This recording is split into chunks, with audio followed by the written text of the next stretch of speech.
I'm so sorry. I forgot to say to wish you a good luck for your podcast award. So I'll be with you there with my mind. So have a good luck and hope you win. So big kiss. Bye.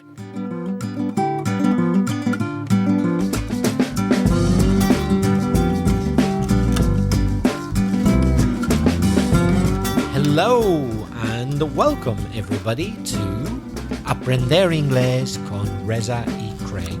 This is episode 107. I'm Reza. And I'm Craig. Hello. How are you, Craig? Very well, thank you. Well now, if you're a new listener, you're very welcome to this award-winning podcast. With over 40 years of teaching experience between Craig and I, we hope we can help you improve your English and take it to the next level. We can help you grow your grammar, vocalize your vocabulary, and perfect your pronunciation. In this episode, we're going to help you communicate more effectively when you go to the doctor, something which we all have to do at some stage. So we have some feedback this week from Alfredo from Italy. Reza, do you remember Alfredo who sent us a voice message in the past? I do. How are you? Buongiorno, Alfredo. Good afternoon. How are you? It's very, very nice to hear from you again, Alfredo. And here is Alfredo's message. Hi, Greg and Reza. I am Alfredo from Italy. I have already sent you a vocal message.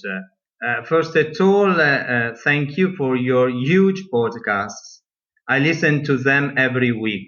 It is a real pleasure to listen to you and your lessons. I would like to share a thought.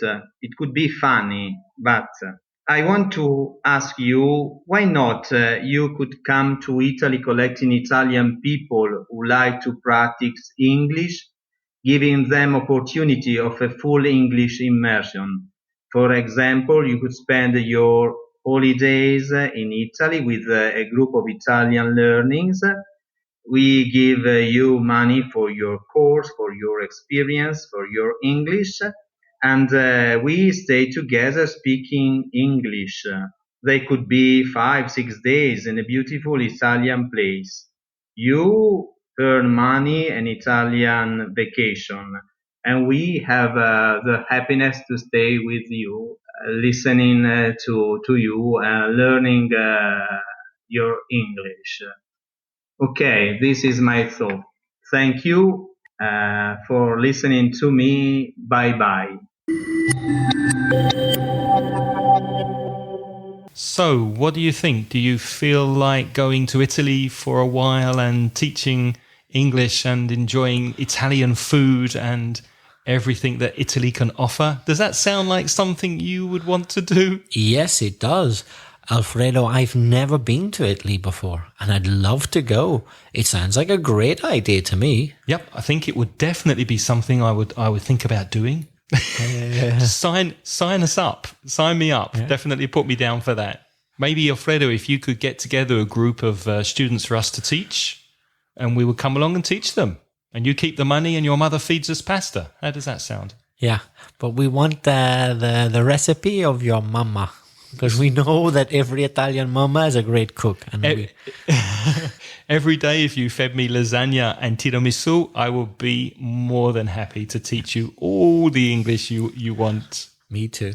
Did Alfredo make any mistakes, Reza? Alfredo, your English was very good, but there were a couple of things. I think you meant to talk about Italian learners, people who learn, but you said learning, I think. No, Italian learners. Students are learners. Yeah, you could also say Italian students. Students, yeah. But apart from that, it was very, very good. Thank you for your feedback, Alfredo.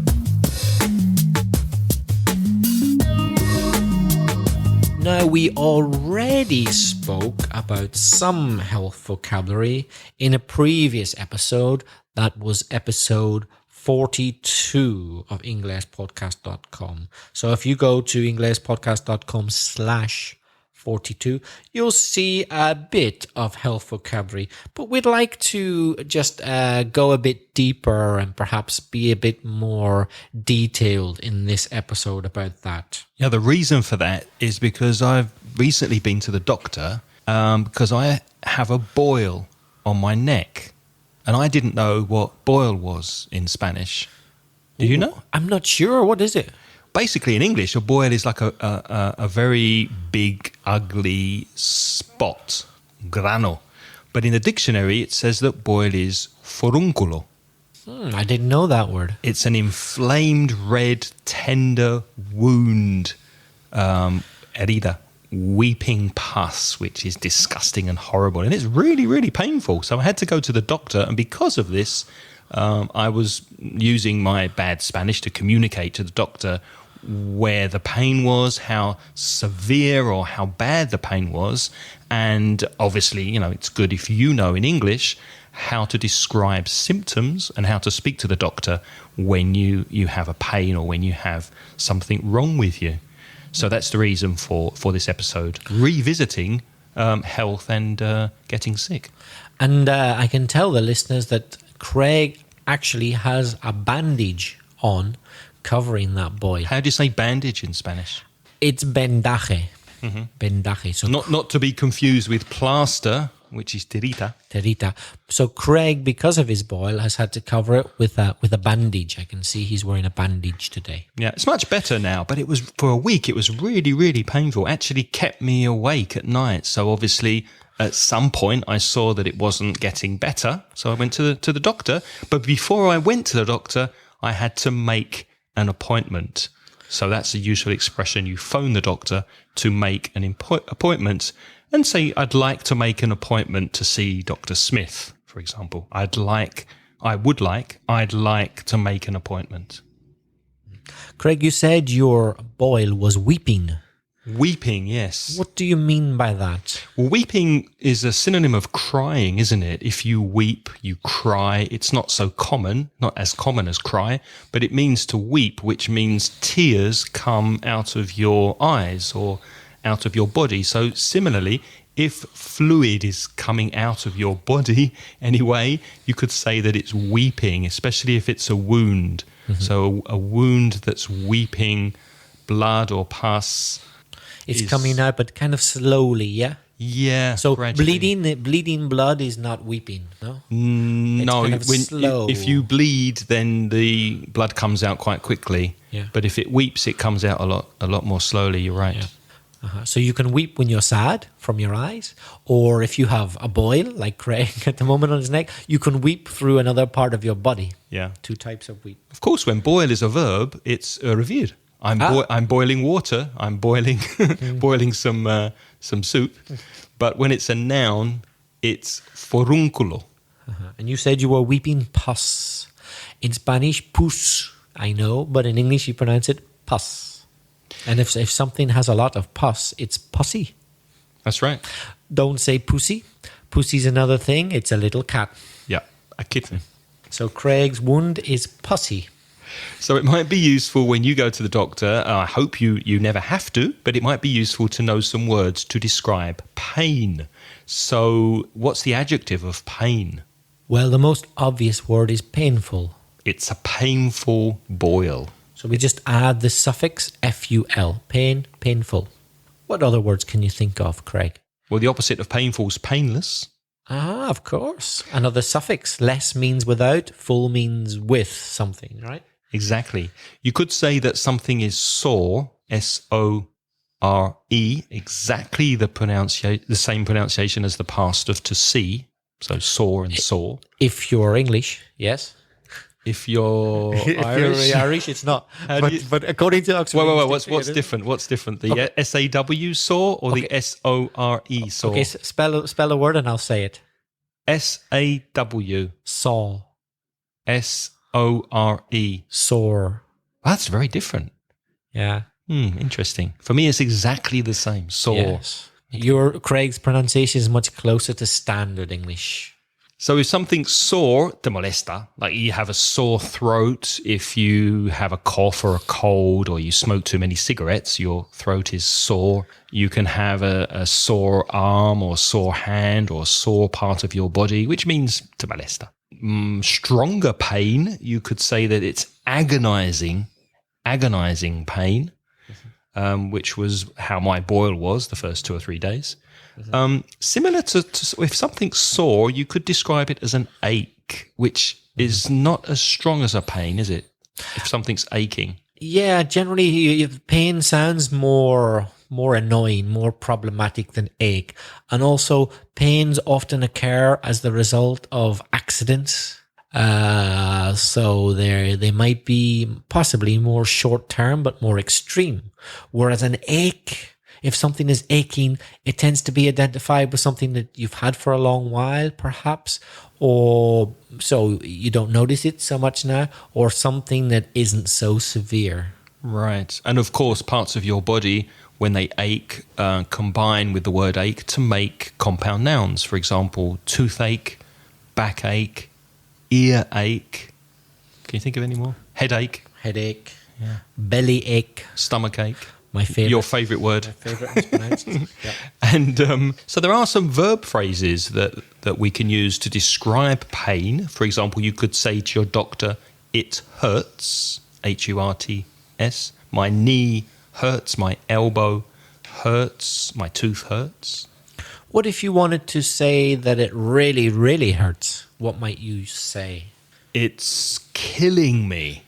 Me está matando. It's killing me. My arm is killing me. My leg is killing me. It's really, really bad. Apart from it hurts or it aches, can you think of any other verbs which are a more specific kind of pain? You could to describe pain, you could have, for example, a stinging pain. To sting is picar. So, for example, if there's a bee or a wasp or a mosquito, a mosquito bites you, doesn't it? Mosquitoes bite, I think. Yeah, but mosquitoes bite like a dog, but bees and wasps sting you. Mm-hmm. So you could say it's a stinging pain or just it stings. And what about it smarts? If something smarts, you say, "Ooh, that one smarts." How would you say that? How would you explain that? S-M-A-R-T-S, because smart means nice as an adjective, like a smart suit or a smart dress. But it smarts, to smart as a verb? I would say that it refers to pain which is not very intense, but present, enough to annoy you, would you say? Mm-hmm. So it might not be from a very bad wound, but still you feel it. It smarts. You'll feel it for a long time, even if it's a distant kind of feeling. Also, if you cut yourself, if you have a small cut and you put like lemon juice on it or maybe salt, then it smarts, doesn't it? Exactly. It reminds you that the pains are perhaps you'd forgotten. Or if you're too long in the sun and you get sunburn and you shower, it smarts because the water on your skin stings and it smarts and it's painful. Yeah. So kind of like, it seems to be then, using your examples, they're really good examples, that kind of it's when you remember you've got pain. Mm-hmm. So it's something that perhaps isn't that bad, but something happens to remind you of it. Like if you get sunburn and then you shower, it smarts. If you've got a cut and you drop lemon into it, it smarts. It's kind of, you remember that you've got a wound. Exactly. So pain is very subjective. I mean, the way some people feel pain and the way the doctor can perceive or understand your pain, I think is something very difficult to communicate. But there are some adjectives in English that you could use to describe the level of pain that you're feeling. Let's do this, Reza. What do you think? I'll tell you an expression, an adjective with pain. Tell me on a scale of 1 to 10 how strong you think it is. So 1 is the weakest and 10 is the strongest. Exactly. Okay. What do you think about acute pain? If I say to the doctor, it's acute pain in my knee. About 7 or 8 out of 10. Yeah, I'd agree. A gripping pain. To grip means to hold. Mm-hmm. Gripping. It's a gripping pain. About 7 or 8 again, maybe up to 9. Quite strong, isn't it? A gripping pain. It grips you. It's so strong. It grips you. Another one, severe pain. Severe. I've got a severe pain in my back. For me, that is quite a wide ranging. It could be anything from 7 up to 10. It could be up to the maximum if it's very severe pain. Yep, it could be, couldn't it? Agonizing, because agony is the noun. So an agonizing pain. I would put that at 10. Yeah, 10 because maximum. agony is a very, very strong word. Chronic pain, CHRONIC. Be careful of the pronunciation. It's not tronic, it's K. It's a hard K sound. Chronic pain. It's hard to give that a number, but I suppose an average of about 5. Because chronic pain for me, of which I'm a master actually, so I speak with some experience, is pain which never quite goes away. It means steady for a long time then? Yes, it means you have it for many, many weeks, months, years even. For example, if you have a bit of arthritis like me, you suffer from chronic pain, they tell you. So it's not a very severe pain. You can forget you have it quite often, but it's always there in the background and you're not going to get rid of it. For me, that's my understanding of chronic pain. That makes sense, because sometimes I get an attack of bronchitis, and I know there are 2 kinds of bronchitis. There's acute bronchitis and chronic bronchitis, and chronic is more severe. It's more permanent, so it's over a longer period. Which one? Chronic. Yes, chronic. Yeah, chronic's the idea that you're not going to get rid of it or not easily. So it doesn't mean it's stronger necessarily. It means it's more permanent. Yes. For me, that's what chronic pain is. So certain diseases imply having chronic pain. Whereas other conditions, for example, if you cut yourself, you're going to have an acute pain, but it's not going to be chronic. When the wound heals, when it gets better, then it's gone. It goes away.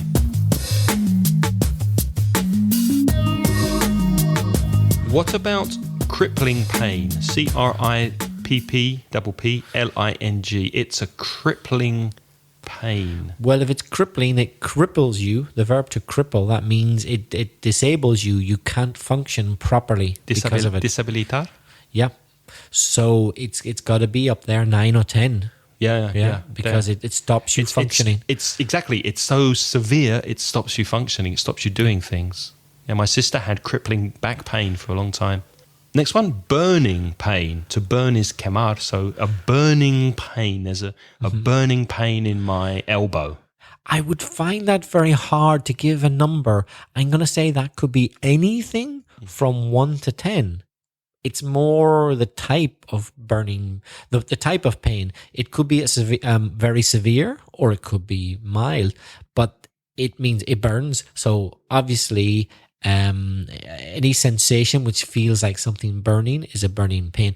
It can be an agonizing burning pain, so that gets a 10, or it could be a mild, suave, a mild burning pain. I can't really give that one a number. Yeah, I agree with you. And if you compare it with a stabbing pain, for example, what's to stab in Spanish? To stab is puñalar.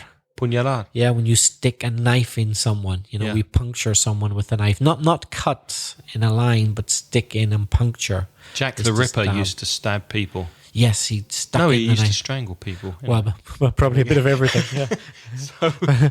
So the stab is you puncture, you make a hole. So if a stabbing pain, if you can imagine like a knife going into your flesh, suddenly that would be very acute, very quick. Yeah. And very painful. Very, very painful. But whereas a burning pain, in contrast, is more constant. More constant, and it might be milder, and it's hard with a burning pain to say exactly where it is sometimes. You can have a burning pain down the back of your leg. That's quite... Imagine you in fact, it's happened to me, so I can tell you. Imagine you have a bit of trouble with inflammation around a tendon or something. Mm-hmm. Quite often you get a burning pain. It feels like it's burning. You haven't burnt yourself, but the feeling is of warmth, of heat in an unpleasant way. it can go all the way down the back of your leg, a burning pain. Whereas a stabbing pain is like if someone stabs you, for example, it's going to be in one specified point. A stabbing pain is a sharp pain. A sharp pain, yeah. So it's sharp, it's agudo. So it's in a very specified area. And the opposite of sharp, for a knife, for example, is dull, D-U-L-L. So a dull pain would be milder, not so strong. Yeah. A bit weaker. Yep. What about a shooting pain? Well, to shoot someone is to fire a bullet into them. So if something's a shooting pain, I guess it's a bit like, if you can imagine, a bullet moves very quickly, obviously. So a shooting pain is a pain that we think of as kind of moving somewhere. It kind of goes from one place to another. Shoots up. It sort of shoots. Just like that, yeah. Can you hear sound effects? That shooting pain. Oh, stop, Craig. Craig's tasering me. I'm getting a shooting. Craig's putting a taser on me, and I'm sitting here electrocuting Reza to demonstrate a shooting pain. So boy, it works. His finger is in the electricity at the moment. Please stop electrocuting me, Craig. So if you tasered someone, they'd certainly feel a shooting pain because the electricity would carry the pain from one part of their body to another. So like a bullet traveling very quick, a shooting pain is a pain which moves from one point to another very quick, and it's usually very severe. Yeah. And then we mentioned sting before from a bee or wasp, so you can have a stinging pain. I wouldn't say that was very severe. Maybe, I don't know, 6 or 7. Yeah, not so severe. Yeah. And then a throbbing pain, to throb, Throbbing. Something throbs, se va y si viene. It comes and goes, doesn't it? Exactly. It's a pain that comes and goes in rapidez, in quick succession. Quite often it's to do with your heartbeat, with your pulse, isn't it? Quite often, every time the blood is pumped out of your heart, so the blood gets to wherever you have the pain, let's say in your finger. Every time the blood gets there, you feel the pain.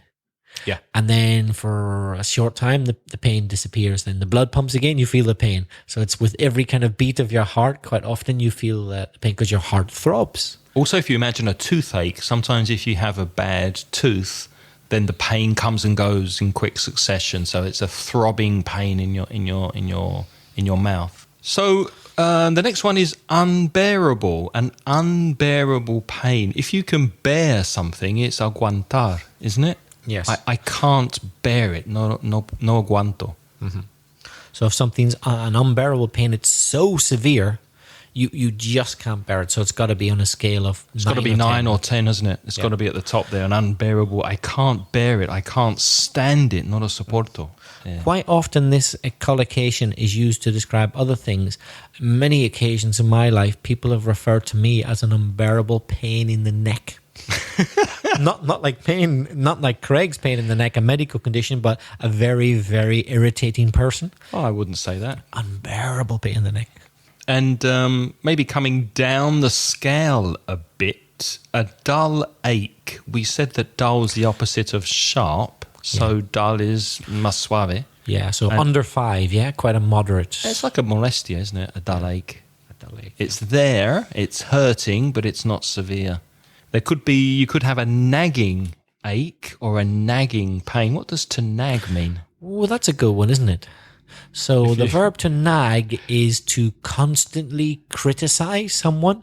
So or tell them or ask them to do something. Like my mother often nags me about leaving my clothes on the floor. Mm-hmm. Pick up your clothes. Why don't you tidy your room? You should do this. She's constantly nagging, asking me to do things, telling me to do things constantly.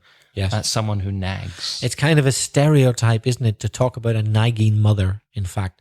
Nagging mothers and nagging wives are stereotyped as the sort of people, like mothers are always telling the children what to do and wives are always criticizing their husband. Is a stereotype. They nag, every day.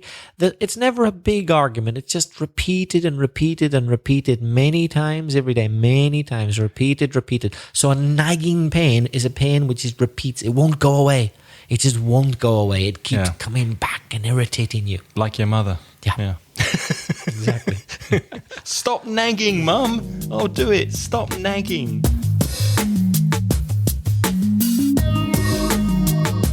So, Reza, what sort of questions might your doctor ask you when you go to his or her surgery? Surgery is something that a surgeon could do to you in the hospital when you have surgery, when they cut open your body, for example.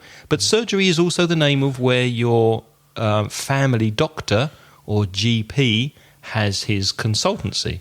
So you go to your doctor's surgery. What does GP mean? GP is general practitioner. Mm-hmm. In other words, a family doctor. They practice generally, not specializing.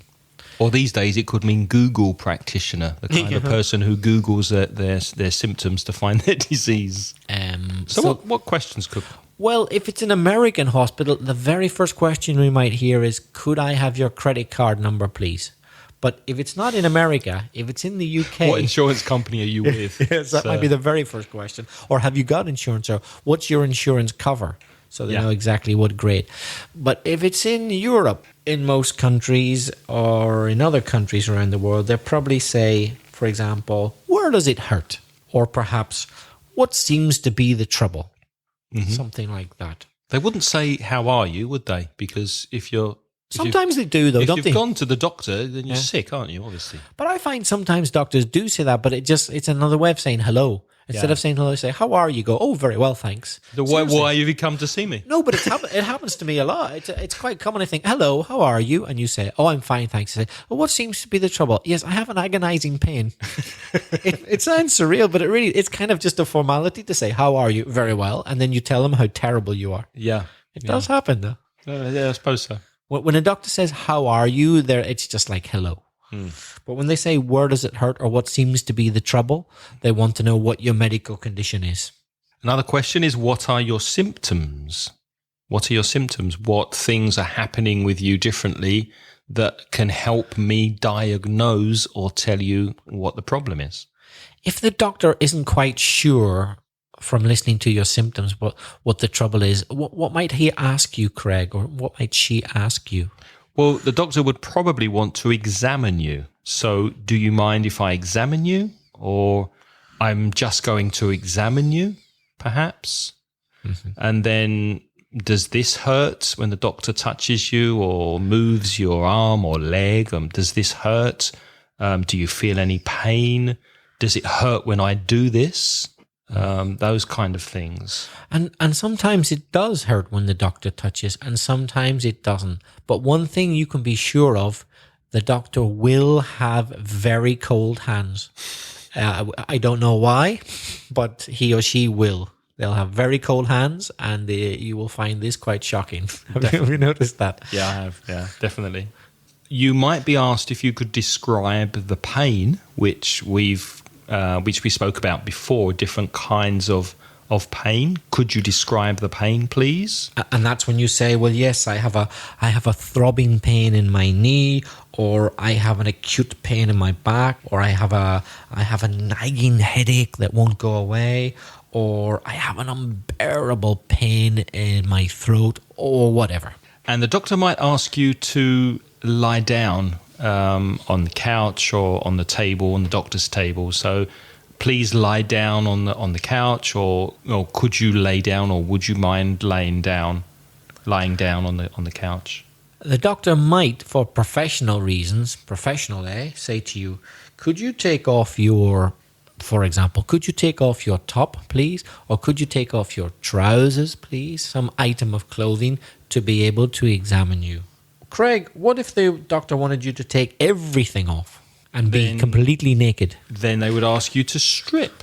They're not going to play music. You're not going to hear Tom Jones or Full Monty.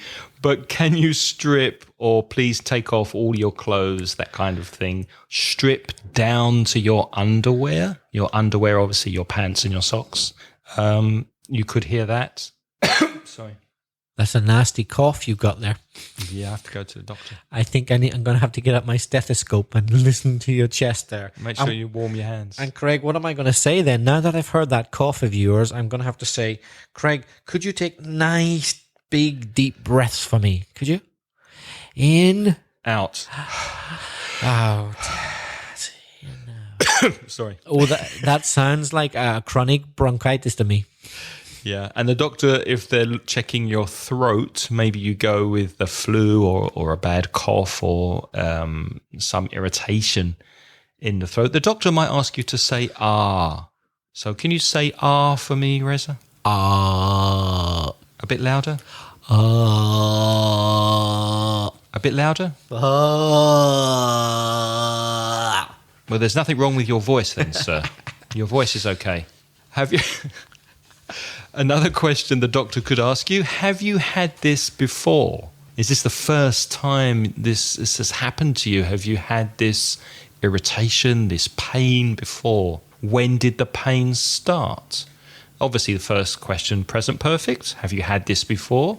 Second question, past simple. When did it start or when did it begin? Another present perfect. How long have you had this? So, since last month or for 2 weeks? Are you taking anything for it? Are you taking any medication? Are you taking any medicine? Are you allergic to any medicine is a very common question. Are you, Craig? No, I'm not. But as many far people, as I know. not that you know of, yeah. No common drugs. But many people are allergic to common medication. For Are you example, allergic to anything? The only thing that ever gave me a reaction in my life was Frenadol, which people take just for the common cold, but it made me come out in a rash. What does come out mean and rash? Come out in a rash means come out, manifest, a rash, red skin. Mm-hmm. And itchy is itchy, isn't it? Itchy, the picker. yeah, you want to itchy. ITCHY, itchy. Yeah. The picker. And I've taken much stronger medication than that, never had any trouble, but Frenadol, which you can buy without a prescription, you can buy over the counter, that means without a prescription, counter is mostrador, At the chemist. has given me a rash, strangely enough. What's the noun of allergic? The noun is allergy, to have an allergy. Do you have an allergy to any food, Craig? No, not that I know of.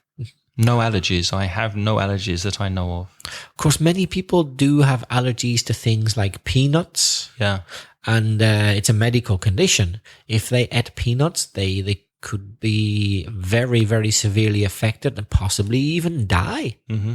Gluten, that's another allergy. What might the doctor say to you if he needs to test things, Craig? Well, for example, if he wants to test your blood, he would ask you for a blood test, to give a blood test. So I'm going to take some blood, or we need to take some blood, perhaps to run some tests. To run some tests means to do some tests.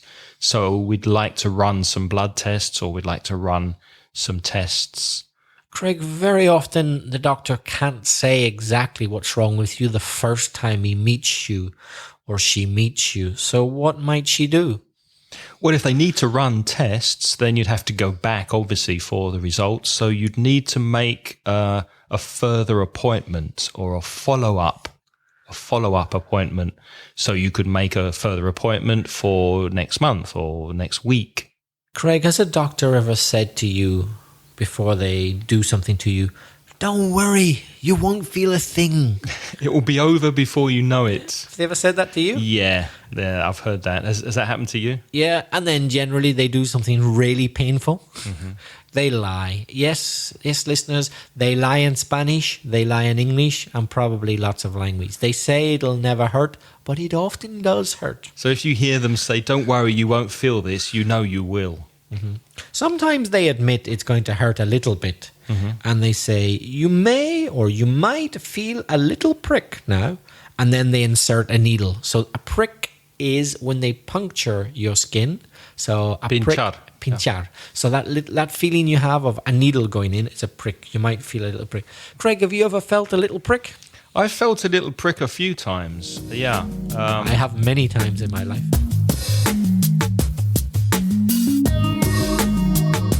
Health idioms. Let's look at some idioms connected to health. If you feel a bit off colour, Reza, what am I saying if I say to the doctor, "Doctor, I've been feeling a bit off colour lately. Does that mean my colour's changing? No, it doesn't really mean that. It means you feel a bit poorly. It means you don't feel quite right. You feel sick. Maybe you can't quite say exactly what's wrong with you, but something's wrong. Yeah. You're not your normal self. We spoke about rhyming slang a couple of episodes ago. Tom and Dick. If you're a bit Tom and Dick, you're... It's Cockney for sick. Sick, yeah. Feeling a bit Tom and Dick, doctor. A bit poorly. I'm feeling poorly. Poor is obviously the opposite of rich. Yeah. So if you're feeling poorly, you're feeling bad, you're feeling under the weather. That's a nice expression. Mm-hmm. If you're under the weather, you're not 100%. Something is a bit off, a bit strange, a bit unusual. You're under the weather. You're not feeling well. That probably comes from the idea that the weather really does affect how you feel. I can tell you, as someone who's had aches and pains for many years, because I get a little bit of arthritis, that you do really notice on cold, damp winter days that aches and pains are a little bit worse. That's probably why we have the expression under the weather. Aches and pains do feel worse in that type of weather. So do you feel worse when you go back to Belfast and the weather is damper and colder? Oh, yes, for sure. Do you notice it? Oh, yeah. And anybody I've ever known with trouble with their joints, articulations, says the same. You feel better in the Mediterranean or very dry, sunny places, and you feel worse where it's cold and damp, for sure. So you're in the right place here. Yep. If you're in bad shape, also, you're estás mal. Obviously the opposite, to be in good shape, to be well and healthy. What about as right as rain? As right as rain. What does that mean? I'm feeling as right as rain. Surprisingly, probably for most listeners, that means good. As right as rain is feeling good, no problems. Funny, because normally we associate the rain with being something irritating and annoying, but in this expression, it actually means good. Also, if you're recovering, you are back on your feet. So to be back on your feet means to be healthy again, to recover. I'm back on my feet. I'm in the best of health. No problems. Healthy. No problems. Full of beans. Again, fine, no problem. Where's that from? I'm full of beans. Lleno de lluvias. Alubias. Mm-hmm. Lleno de alubias. I'm not sure where that comes from, but it's common, isn't it? As fit as a fiddle is another nice expression. Fiddle is another word for violin. As fit as a fiddle, strange, but it means you feel great. What about out of sorts, Craig? Is that good or bad? Out of sorts. That's bad. You're feeling under the weather. You're not feeling yourself. Like, I'm not myself, doctor. I'm out of sorts. Something's wrong. In other words, you're not feeling the greatest, or you're not feeling that great, which is lovely British understatement. You probably feel terrible. You probably feel bloody awful. But British people like to say, well, I'm not feeling that great. You could be about to die, but you must always understate. That means say something in a way as if it's not important in British culture. It's interesting, isn't it? Because if you ask an American how they feel, how are you feeling today, and they're okay, they'd say, yeah, awesome, man. I'm feeling awesome. Full of beans. I'm feeling great. And if you ask a British person, it's like, not too bad. Too bad. Can't complain. I can't complain. But the opposite also. If a British person's feeling terrible, they won't say that. They'll say, I'm not the greatest. I've been better. I've been better. In fact, they've got hours to live, you know? Whereas America will say, oh my God, I'm going to die. I feel terrible. The Americans are more honest.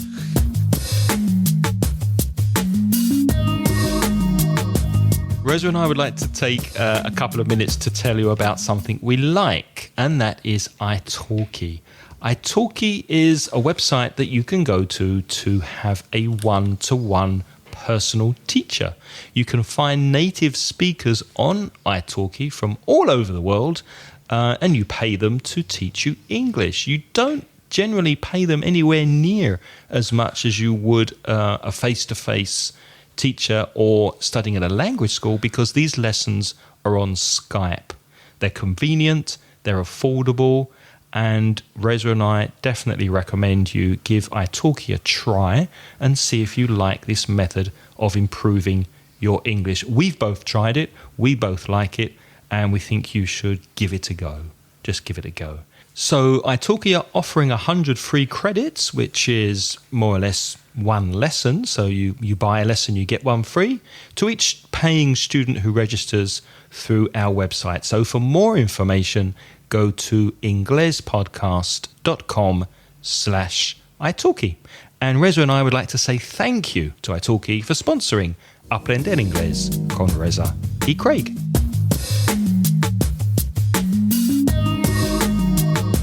Craig, let's lighten the mood a little bit. Let's tell a few jokes about doctors. We don't want you to misunderstand us. Doctors are extremely important people, and when you go to visit the doctor, you should be very serious and say clearly what the problem is. But, you know, for some reason, doctors are the butt of jokes. What does that mean, the butt of jokes? There are a lot of jokes based on doctors or experience with doctors.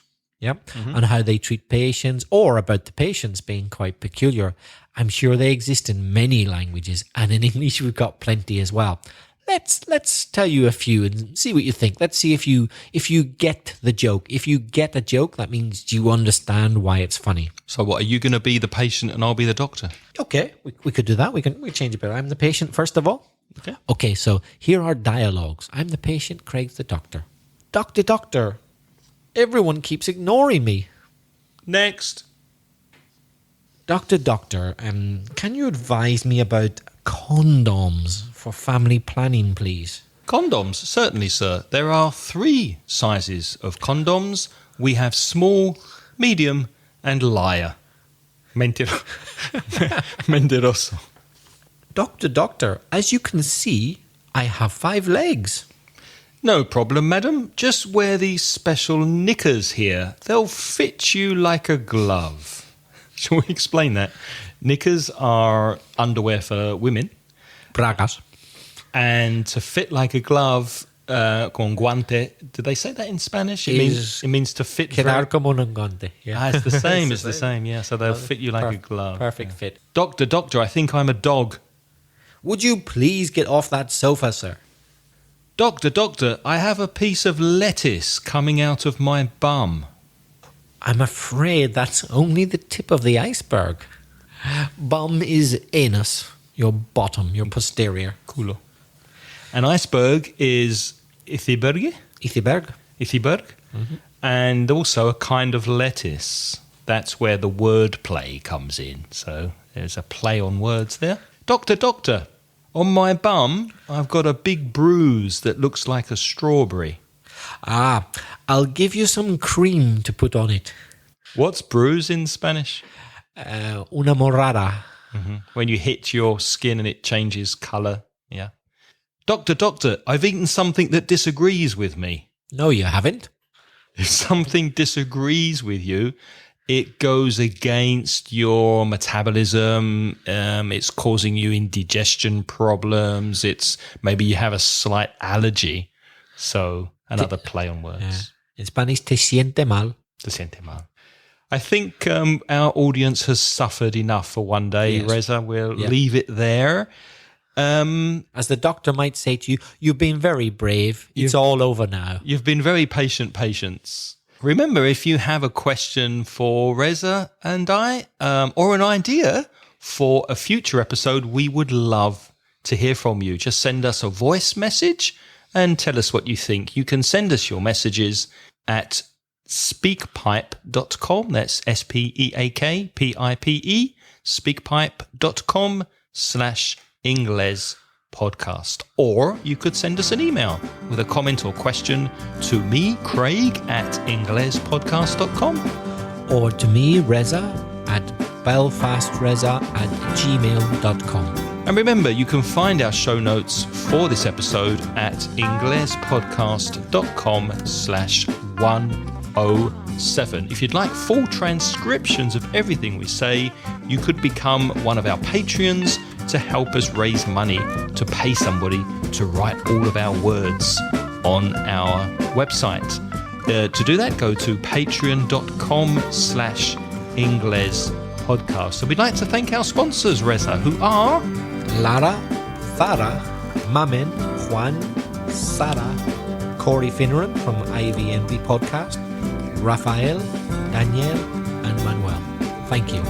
Thank you very much. And on next week's episode, Reza and I will be speaking about air travel, traveling by air. So don't forget to listen next week. Have a wonderful week. And until next time, it's goodbye from me. And bye-bye from me. The music in this podcast is by Pitts. The track is called See You Later.